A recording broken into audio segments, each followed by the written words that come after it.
Sofa கல்யாண மண்டபத்தினுடைய வடக்கு பக்கத்தில் உள்ள அந்த தெருவில் தான், வடக்கு பக்கத்தில் தான் தெருவு இருக்குது. அந்த தெருவில் தான் நீங்கள் தெருவில், அது ஒரு பெரிய தெருவு தான் அது. அதில் நிறைய போனால் அங்கே ரம்பா வீடு இதெல்லாம் இருக்கும்.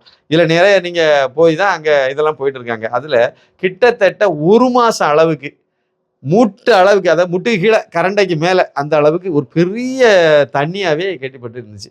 அதில் போகக்கூடிய டூ வீலரு காரு ஏதாவது கொஞ்சம் வேகமாக போச்சுன்னா அந்த தண்ணி வந்து நேராக சோபா கல்யாண சோத்துல போய் அடிக்கும். அடிச்சுது. அதே மாதிரி அந்த இபி ஆஃபீஸுக்கு போகக்கூடியவங்க, அந்த லைப்ரரி போகக்கூடியவங்களாம் ரொம்ப நாள் சிரமப்பட்டே அதுக்குள்ளே போயிட்டு இருந்தாங்க.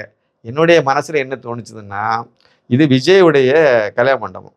அப்படி இருக்கும்போது அந்த விஜய் வந்து இதில் ஒரு 2 லாரி கிராவலை எல்லாம் அடித்து போட்டு விட்டுருந்தாலே அது வந்து நிரம்பியிருக்கும். மக்கள் வந்து பயன்பாட்டுக்கு அது வசதியாக இருக்கும். இவர் ஒன்றும் பிச்சை எடுத்துட்டு அலையலை. என் மனசில் தோணுனதை சொல்கிறேன். பெரிய கோடீஸ்வரர், பெரிய நடிகர் வேற.